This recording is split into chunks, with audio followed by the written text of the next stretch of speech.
Hello, students, and welcome back to psychology class. Today we're going to talk about consciousness. Of the topics we've discussed so far, consciousness is the one we know least about. There is research into consciousness, but there's no definitive explanation as to what consciousness actually is. So when we're talking about consciousness, we're going to discuss conscious versus unconscious processing. Sometimes this is known as the serial versus parallel track. So serial consciousness, or just consciousness as we know it, is deliberate. It's what we know. It's like solving a problem or paying attention, thinking about whatever, you're thinking about right now. But unconscious, or the parallel track, sort of runs back behind consciousness. So this is our automatic actions without us being even aware of it. So for examples here would be walking or processing sensory information. For example, let's say you're walking and you see a bird. Now, consciously, you're going to say bird, and then that's the end of it. But unconsciously, you're going to be looking at the color of the bird, whether the bird's in motion, the form or outline or shape of the bird, and the depth, meaning how far away it is. But you process all of that unconsciously rather than consciously. So some of the research into this, there was a study where they were measuring brain activity before pushing a button. And the really interesting thing about this means that they could predict what the person was going to choose before they actually chose it. So they knew based on their brainwave activity before the person actually knew consciously. So does this mean that your decisions are actually an illusion? Okay, so what are some possible tracks? Why have two tracks of consciousness? So basically, it helps to reduce cognitive activity in the brain because we're already processing a lot of information, so we don't have to think of it all at once. Like, for example, if you're swinging a golf club or hitting a baseball or catching a baseball, you're not having to, consciously calculate the trajectory of the ball and things like that. You just sort of do it. So this kind of, it's helpful. You can speak without having to think about the meanings of the words that you're speaking, even if you know them. Or, the classic walking and being able to chew gum at the same time. So it allows us to do multiple things at once. So let's talk about sleep. When we're talking about sleep, the first thing you need to understand is what's called the circadian rhythm. So your circadian rhythm is basically your body's 24-hour sleep-wake cycle. It's based approximately on the rising and setting of the sun. So during this 24-hour cycle, there's lots of changes that occur in your body. For example, your body temperature changes, how much energy you have changes throughout the day, and how sharp you are changes throughout the day. And of course, this varies from person to person. As I said, varies from person to person with age. Your peaks in alertness in the evenings, that's like around 20-year-olds. That's when you're 20 years old, like you have the most alertness, the most energy in the evening. So these are like, quote, night owls. And then when you get a little older, your peaks happen in the morning. So this is, roosters or larks. So if you find that, your parents are always going to bed earlier, or they're getting up earlier, your grandparents do, that's because your circadian rhythm naturally changes over time. So let's talk about the stages and cycles of sleep. So when we say a sleep stage, what we're referring to is so sleep is categorized by stages based on the activity that is happening in your brain. And this activity is measured by EEGs. So a sleep cycle basically is the pattern of shifting through all the sleep stages throughout the night. This generally happens in a 90-minute cycle, meaning you go through the different stages and then you start over each night. So let's take a look at this.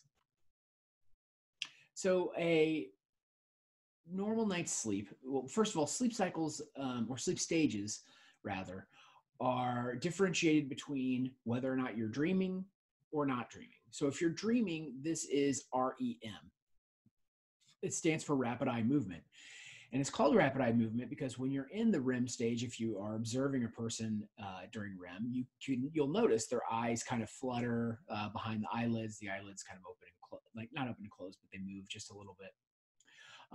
So what we're talking about here, and I know this seems like a kind of confusing graph, but we're looking at a sleep cycle, a typical night's sleep cycle. So basically, you're awake. You drop down to NREM 1, so you're kind of asleep, but you're easily aroused. And then as you go further down, you are more deeply asleep, and your body becomes immobilized. Your brain actually immobilizes the body. And then after, within the first probably like hour that you're asleep, that's when you get into your first REM stage. So if you notice, REM, so REM are these little kind of red lines here. REM doesn't last very long. You're actually dreaming. You're not really dreaming that long. And then after the dream, you go back down to NREM 3, and then back up to dreaming, and then you're almost awake, and then back to dreaming and back down, and so on and so forth. So if you notice this second stage between REM cycles here, this accounts for a lot of times why you might be dreaming and wake up in the middle of the night and then, either fall back asleep or have difficulty falling back asleep. Everyone goes through this. And it's also important to note that everyone dreams, even if you don't remember your dreams. So here is the same thing. And I know this can be a little confusing just based off of what I've told you so far.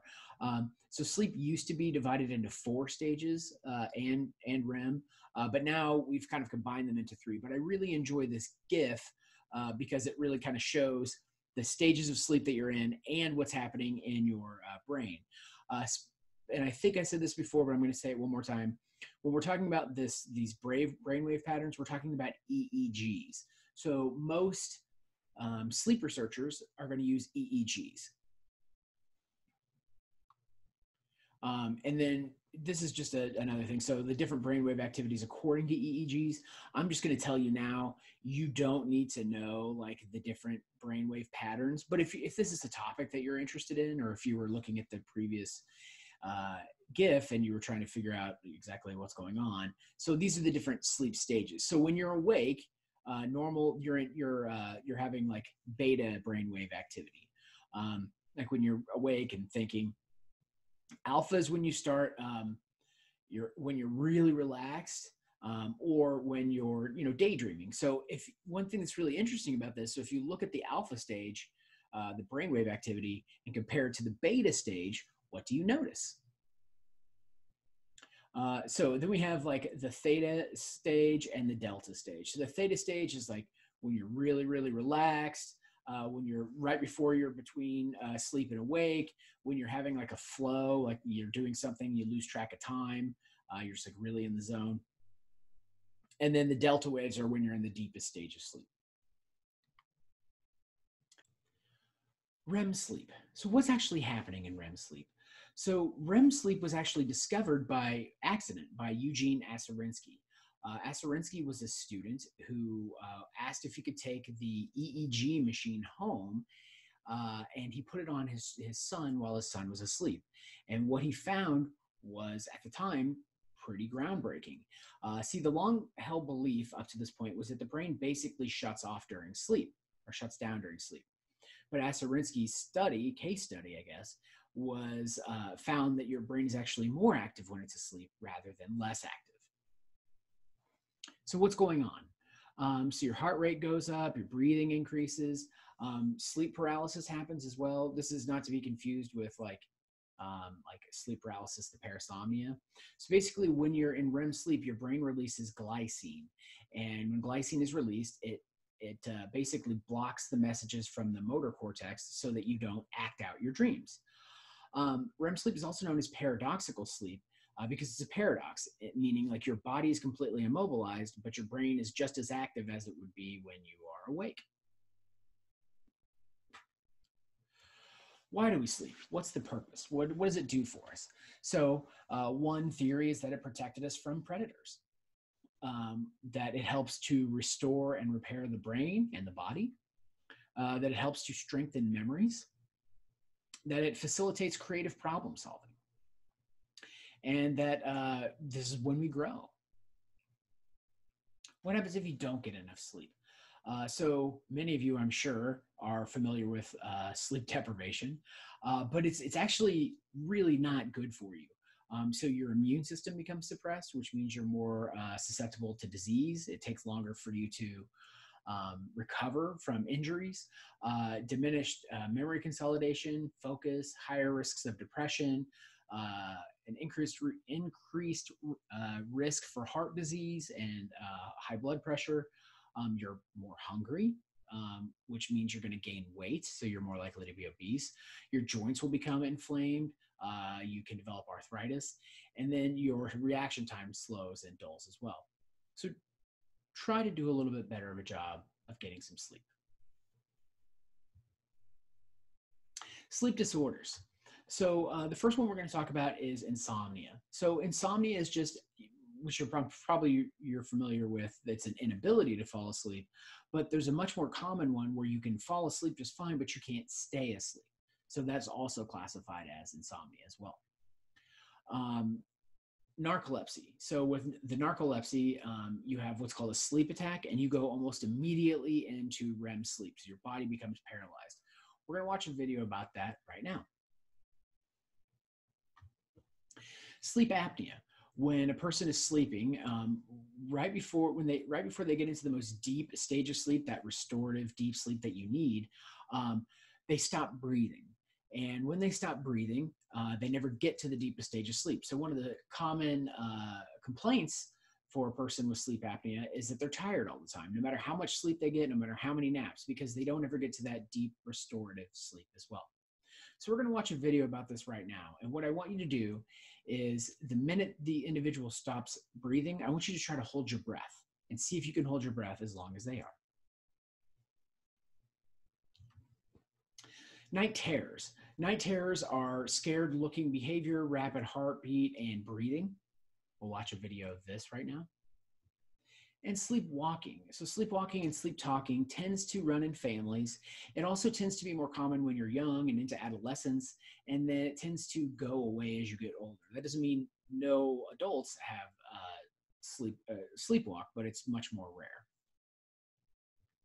So here's the question. Are these people dreaming when we're talking about with night terrors or with sleepwalking? And the answer, no, because they don't occur in the dreaming stage of sleep. You're in NREM 3, the deepest stage of sleep when night terrors and sleepwalking begin. So they're not considered to be dreaming.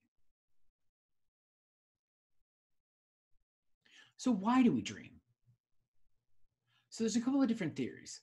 There's the psychoanalytic theory, where dreams have a hidden meaning. So this is called the latent content. The manifest content is actually what occurs in your dream. This is a Freudian idea. There's the information processing model where we're consolidating memories and creating new neural connections. And then there's the activation synthesis, which basically says your brain is randomly firing. It doesn't have any meaning, but we create the meaning like unconsciously. So theories about dreams and their functions. So again, here's a little more. So here's the psychoanalytic explanation. But the problem is there's no scientific support. So dreams can be interpreted in lots of different ways. What about the information processing model? So question, why do we sometimes dream about things we've not experienced before? So because the information processing says it's like just us replaying our day. Physiological function. Yes, dreams probably do provide some physiological function, but why do we have meaningful dreams? I mean, if it was just a physiological thing, we wouldn't have to have any meaning at all. It would be random. And then the activation synthesis, one of their criticisms here is the brain is weaving the stories, which tells us something about the dreamer more than anything else. And then the cognitive developmental theory is that this does not address the neuroscience of dreams either. So there are drawbacks to each of these theories. Which theory do you think is the most correct? A quick review about neurotransmitters and receptors.